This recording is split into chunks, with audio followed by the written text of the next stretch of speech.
Yeah. Vital information is just how we play the game. Lay the claim to every statistic. This is the mainframe for everything important is sporting on your opponents. Analyzing everything, nothing that we ain't noticed. It's a deep dive with the fantasy vibes. Made it Greek fine. Got it all right here. It's Tyler Ghee time. This is how I play the game. This is how I play the game. Welcome on in to another episode of Vital Fantasy Football Information. My name is Tyler Ghee. Thank you all so much for joining in. You'll notice we do have a little bit of new of a setup. I'm really excited. Thank you all at the IDP guys and Nate especially for getting this all together. Be sure to follow at the IDP guys and be sure to follow me at Tyler Ghee NFL. As you can already tell that this episode is going to be a very interesting one as we deep dive into Terry McLaurin. It'll be about a 10 to 15, 20, probably more of a 20-minute dive into all the real analysis of Terry McLaurin, or as some people like to call him, Scary Terry. So, Terry McLaurin is 6'3", 208 pounds. He is 23 years of age, and he was drafted by Washington this year in the third round.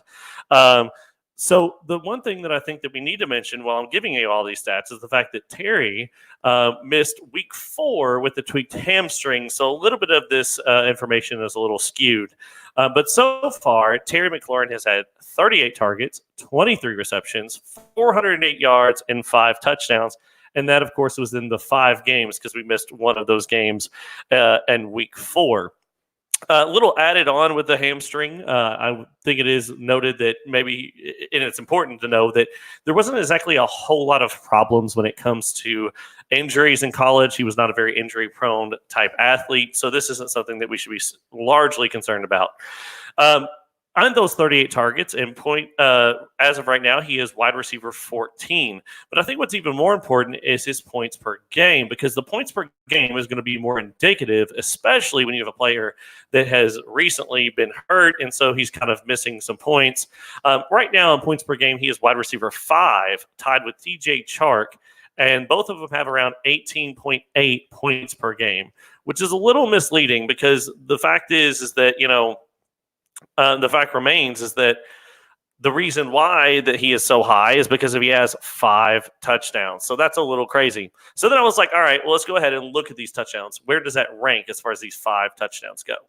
Well, 5 touchdowns is tied with second most in the NFL, right next to DJ Chark, Amari Cooper, and Adam Thielen. The only wide receiver that's going right now that has more touchdowns than him is Chris Godwin with 6. So another stat that I like to look at as far as all these go is I like to also look at fantasy points per opportunity. Now, fantasy points per opportunity is what they do is we take the amount of fantasy points he has, divided by the number of targets or opportunities he's received.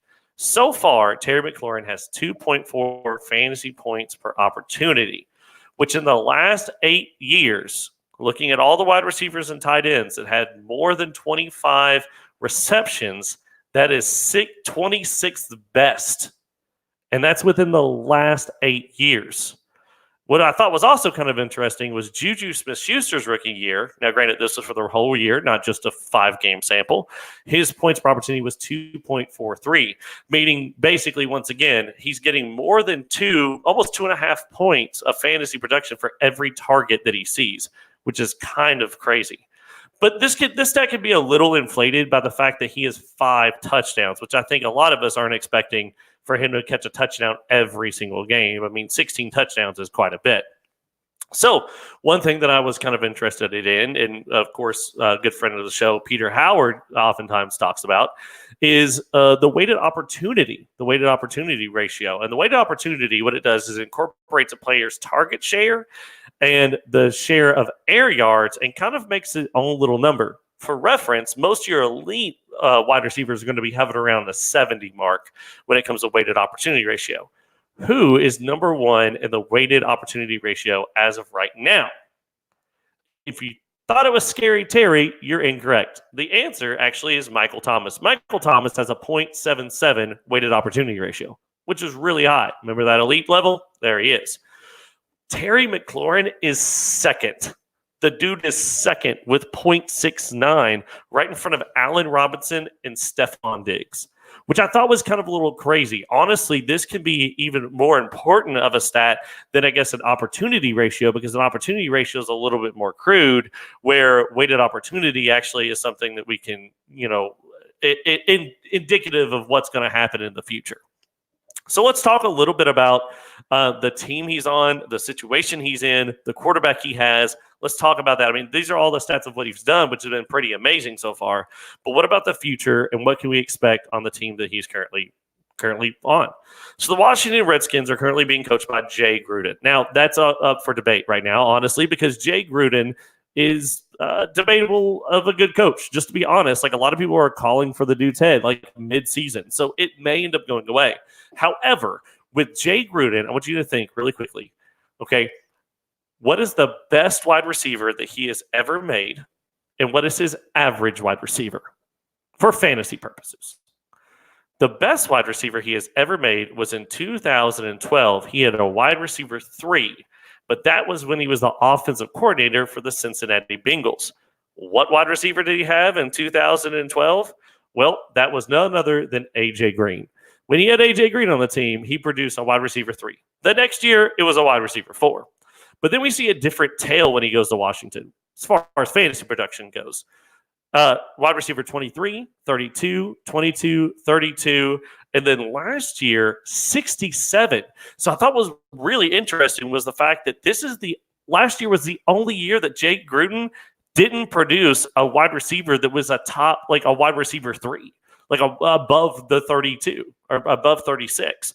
So I thought that was really interesting to see that there was a huge dip in fantasy production from Jay Gruden last year. The average wide receiver he produces is actually wide receiver 25, which I thought was a lot higher than what I originally thought, but kind of interesting, especially when we talk about the future of him. But when we talk about the future, obviously, yes, Jay Gruden is there, but he may not be there. Like, he may be gone. And the main reason that he may be gone was a lot of people were saying that he doesn't like Dwayne Haskins.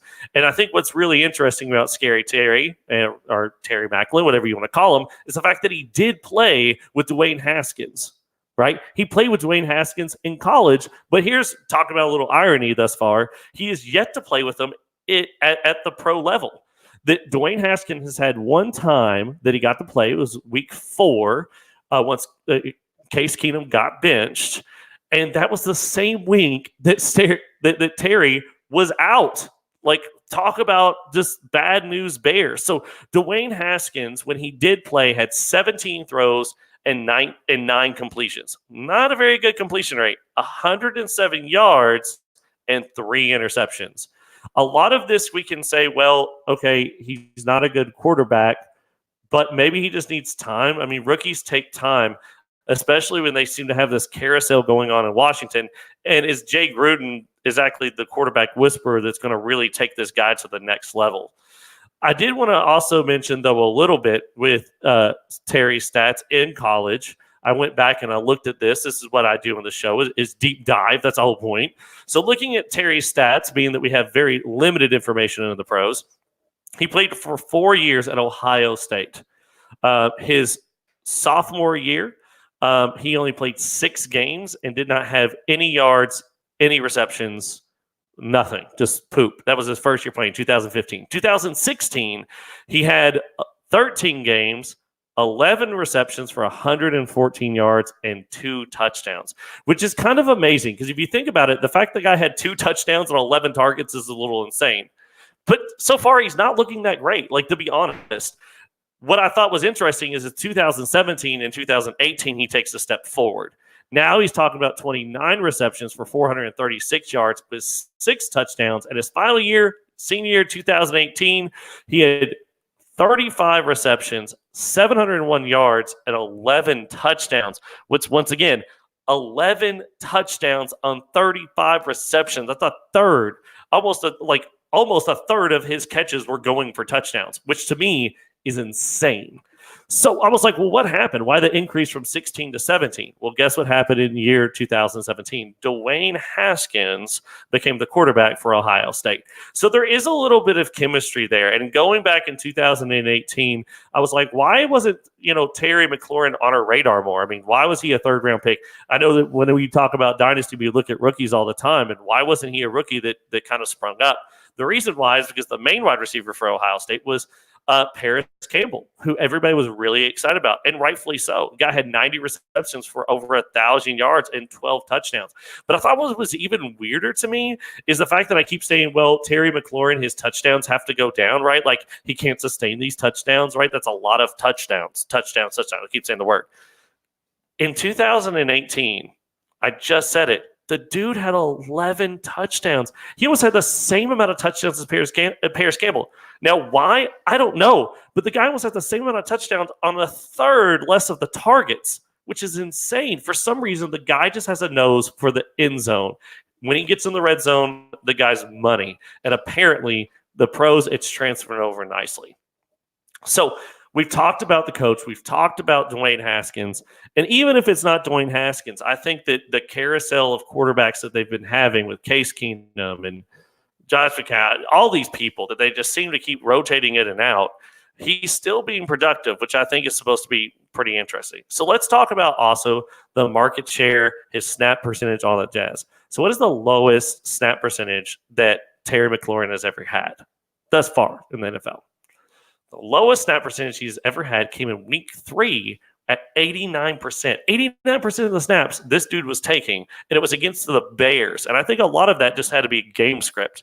The highest amount of snaps he ever took was 97, which was last week when he played Miami.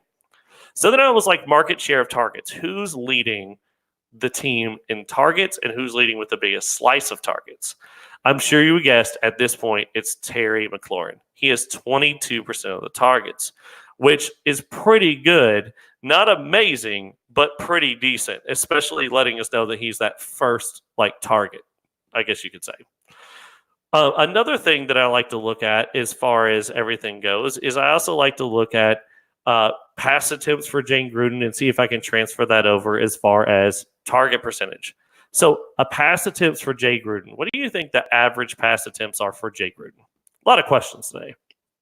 The average pass attempt for Jay Gruden is 473 pass attempts, which means that if Terry McLaurin can stay on this path of 22% of the targets, we're looking about at 104 targets. So he will break that threshold.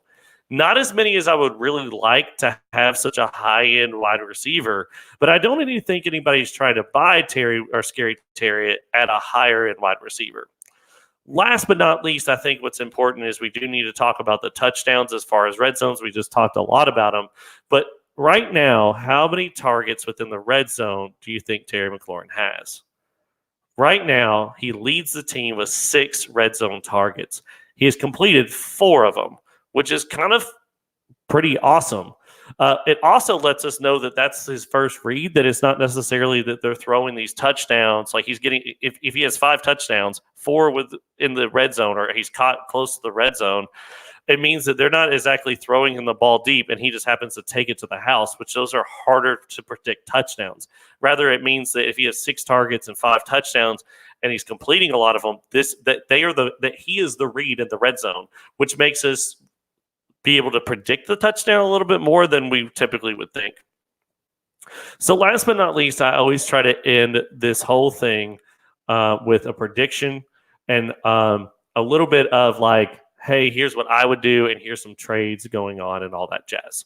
So I just told you, Jay Gruden, 473 targets, 22% of those 104 targets. Taking the weighted opportunity ratio of right now, he's basically at 2.5, which is insane. That's a huge number, and it's due to the touchdowns being so high. I think that at 104 targets, if you only gave him 2 points for every target he received, he would have 208 points, which would make him wide receiver 24 last year, or just about. So a low-end wide receiver 2. If you keep him at 2.5, which is insane, that would be basically him scoring a touchdown every single week. That would put him at wide receiver 13 last year. So what I'm trying to say is his ceiling is about wide receiver 13, but his floor his floor could be lower, but a decently moderate floor is about the wide receiver 24. So that kind of puts him in that range of wide receiver like 20 to 22 this year, which makes me kind of interested, just to be honest. I know that he's one of those players that's a little polarizing because he really wasn't a big talked about person, but he kind of just came in and blew it up, right? I mean, that's what's happening. And so we're all just scratching our heads going, when do I believe? Like, I saw some people on Twitter being like, when do I finally buy in? Like, people were sitting him and they were like, is he just to a point where you just automatically play him? And I think at this point he is. I mean, that's just kind of where he's at. So I think his touchdowns will go down here the next week or two. And if they do, I think that's going to be a great buy window.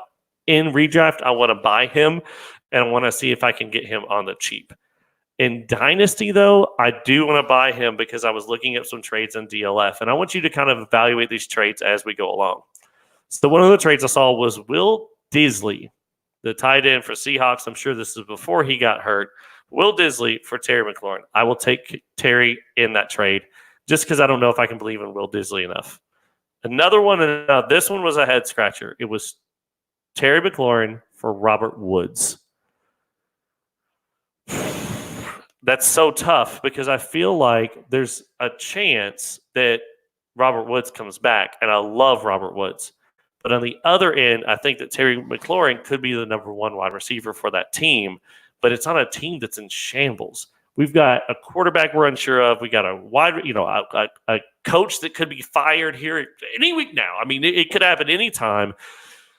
I think that the higher upside, bigger play is Terry McLaurin. The safer would probably be Robert Woods, and I think I would just evaluate my team on that.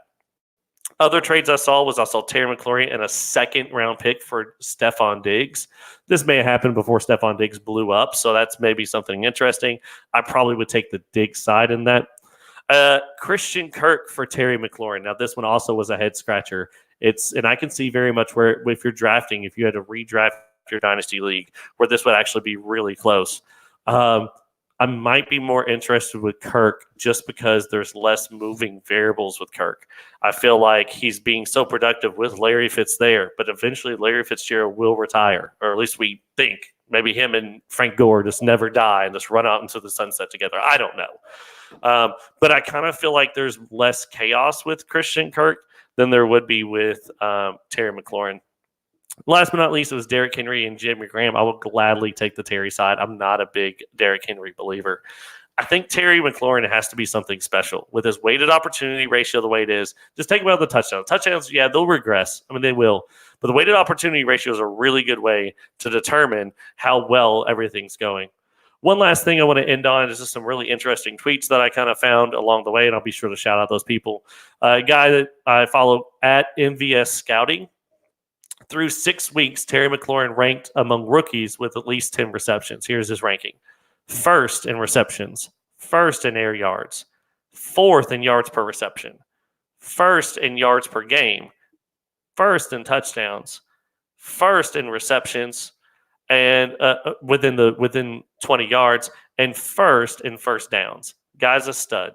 One last thing that I thought was really interesting is Terry McLaurin. This is from the Fantasy Footballers at the FF Ballers.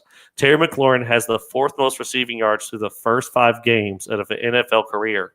The only people he trails are Anquan Baldwin, Randy Moss, and Stephon Diggs.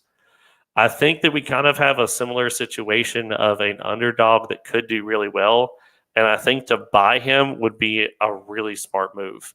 Maybe I'm crazy here, but if I could trade a future first for Terry McLaurin, I think I would be down to clown, because what I want my first round pick to do is come out and do what he's doing with the terrible quarterbacks that he has.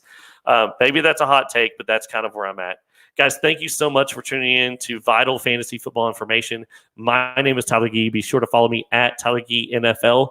And short, text, tweet, whatever you want, DM, however you want to get in touch with me. If you really like the episode or want me to improve it or add something to it, or if you want me to pick a different player, I'm always open to that. Also, be sure to go on iTunes and subscribe, rate. I really do look at those ratings. It always warms my heart to see people really like this podcast and like the hard work that I do. And last but not least, be sure to follow at Nate Cheat Cheat. He's a good dude. He produces this fantastic stuff. But yeah, guys, thank you so much, and I guess we're out. We're done. We're done skis.